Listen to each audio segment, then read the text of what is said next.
প্ৰিয় দৰ্শক, এই ভিডিঅ'টিত মই আপোনালোকক জনাবলৈ চেষ্টা কৰিম কটন বিশ্ববিদ্যালয়ত মাষ্টাৰ ডিগ্ৰীৰ বাবে নামভৰ্তিৰ বাবে ওলোৱা নটিফিকেশ্যনৰ বিষয়ে। যদি আপোনালোকে বিভিন্ন বিষয়ত মাষ্টাৰ ডিগ্ৰী কৰিব বিচাৰিছে আৰু কটন বিশ্ববিদ্যালয়ৰ পৰা কৰিব বিচাৰিছে, তেতিয়াহ'লে তেওঁলোকে ইতিমধ্যে নটিফিকেশ্যন উলিয়াইছে। সেই নটিফিকেশ্যনতনো কি আছে তাৰ বিষয়ে মই আপোনালোকক জনাম।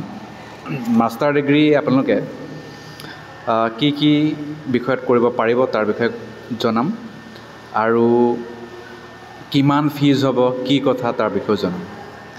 মাষ্টাৰ ডিগ্ৰী আপোনাৰ যদি আৰ্টছৰ কথা কওঁ, master degree in ancient Indian history, culture and archaeology, চমুকৈ AIHCA।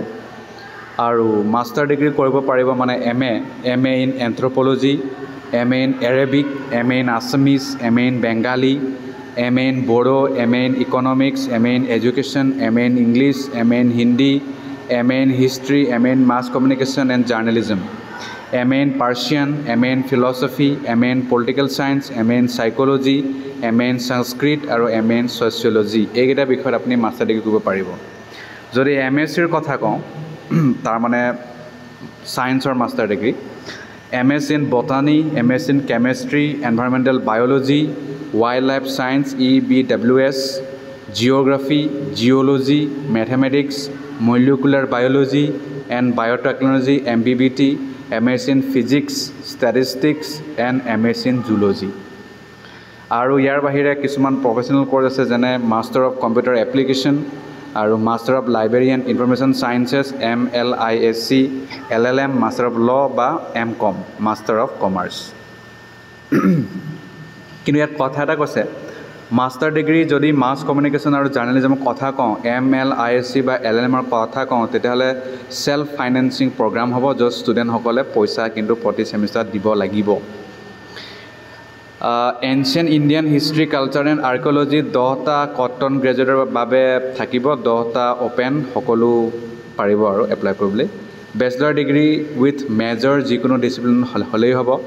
এন্থ্ৰপ'লজি 13টা থাকিব অ'পেন, বাকী 13টা থাকিব তেওঁলোকৰ cotton graduate. Bachelor with major বা অনাৰ্ছ ইন এন্থ্ৰপ'লজি, এৰেবিক 20টা থাকিব open, bachelor degree with major অনাৰ ইন এৰেবিক। ঠিক তেনেকুৱাকৈ অসমীয়া 28টা থাকিব, বেচলাৰ ডিগ্ৰী উইথ মেজৰ আৰু honours in Assamese. Bengali bachelor degree with major honours in Bengali, 10টা ছিট আছে। বড়ো টোটেল 20টাই থাকিব, সকলো কাৰণে ইয়াত কোনো ধৰণৰ ৰিজাৰ্ভেশ্যন নাই। Bachelor degree with major and honours in Bodo. Economics 27টা, বেচলাৰ ডিগ্ৰী উইথ মেজৰ বা অনাৰ্ছ। এডুকেশ্যন একেই, ইংলিছ এডুকেশ্যন 20টা, ইংলিছ 28টা, হিন্দী 18টা আছে, হিষ্ট্ৰী 22টা, মাছ কমিউনিকেশ্যন জাৰ্নেলিজম 13টা, পাৰ্চিয়ান 10টা, ফিলচফি 25টা, পলিটিকেল ছায়েন্স 30টা, সাইক'লজি 13টা, সংস্কৃত 10টা, ছ'চিয়লজি 13টা আছে। MSc যদি কথা কওঁ, বটানীৰ 12টা, কেমেষ্ট্ৰি 17টা আছে, environmental biology and wild life sciences 10, geography 17, geology 10, mathematics 20, molecular biology আৰু বায়'টেকনলজি আণ্ডাৰ DBT 10টা, ফিজিক্স 17টা, statistics 12, zoology 14। MCA computer application 20টা আৰু MLIC 20টা সকলো কাৰণে, LLM 20টা। কমাৰ্চৰো মাষ্টাৰ ডিগ্ৰীৰ কাৰণে কমাৰ্চ 20টা। অ'কে, ইয়াৰ বাহিৰে এডমিশ্যনৰ সময়ত ফিজ দিব লাগিব। Anthropology, botany, geography, geology MBBT, EBWS, archaeology 10,800 টকা। এডিশ্যনেল লেবৰেটৰী ফি 7,000 টকা ছেমিষ্টাৰত দিব লাগিব।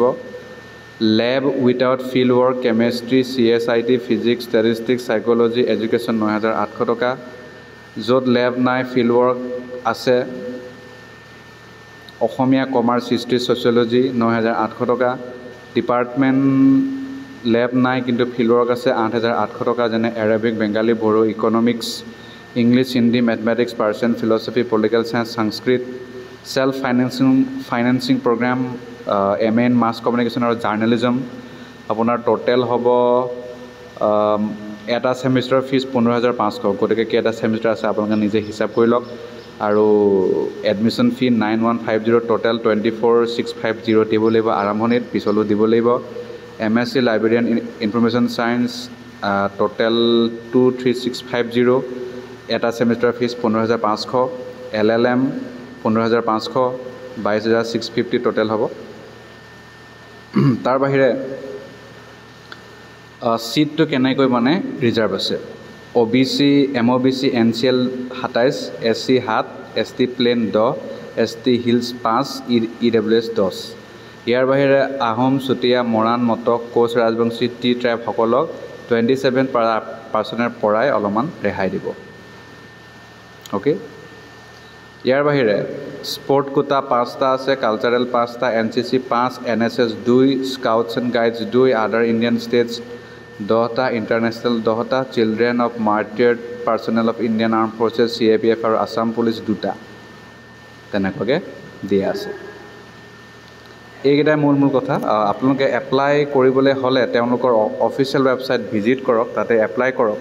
কটন মানে https://admissions.cottonuniversity.ac.in। কিছুমান কৰ্চৰ কাৰণে আপোনাৰ এণ্ট্ৰেন্স পৰীক্ষা হ'ব, Cotton post graduate entrance examination. জুলাইত পৰীক্ষাটো হোৱা কথা, ফাৰ্ষ্ট উইকত। MCQ, test booklet, OMR answer sheet type হ'ব। গতিকে আপোনালোকে সেই পৰীক্ষাত উত্তীৰ্ণ হ'লেহে ইয়াত চাকৰি কৰিব, চাকৰি নহয়, আপোনালোকে পঢ়িব পাৰিব। ধন্যবাদ।